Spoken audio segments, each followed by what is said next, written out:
الناس اللي طالعين عمالين يتريقوا على اللهجة العامية او اللهجة المصرية في مسلسل الحشاشين، وازاي مسلسل تاريخي يتعمل باللهجة العامية؟ احنا ما بنفهمش غير لهجة المصريين ولهجتنا، احنا لهجتنا كده، احنا لهجتنا عامية عجبانا، اي حاجة ببلدنا عجبانا، احنا ثقافتنا عامية، علشان والعالم كله بيفهم لهجتنا، والعالم كله بيتمنى يتعلم اللهجة المصرية، بيتمنى يتعلم الأصول المصرية في لهجتهم وكلامهم وطريقة كلامهم وتعاملهم. لأن لو نزلنا كليب شعبي بينتشر في العالم كله، والعالم كله بيغني أغانينا الشعبية.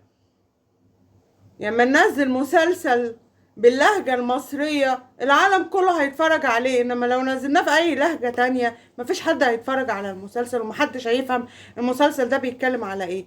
مفيش احسن من الثقافة المصرية واللهجة المصرية او اللهجة العامية المصرية اللي الشعب كله بيفهمها والعالم كله بيفهمها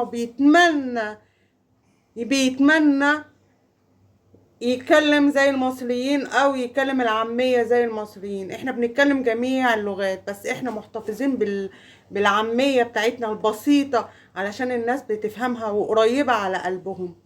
وتحيا مصر وتحيا بلدنا ولهجتنا وأصولنا وكل حاجة وثقافتنا وعاداتنا وتقاليدنا المصرية اللي احنا محتفظين بيها، ومش مستنيين اي حد يخش او يعدل على لهجتنا او يعدل على كلامنا او يعدل على بلدنا.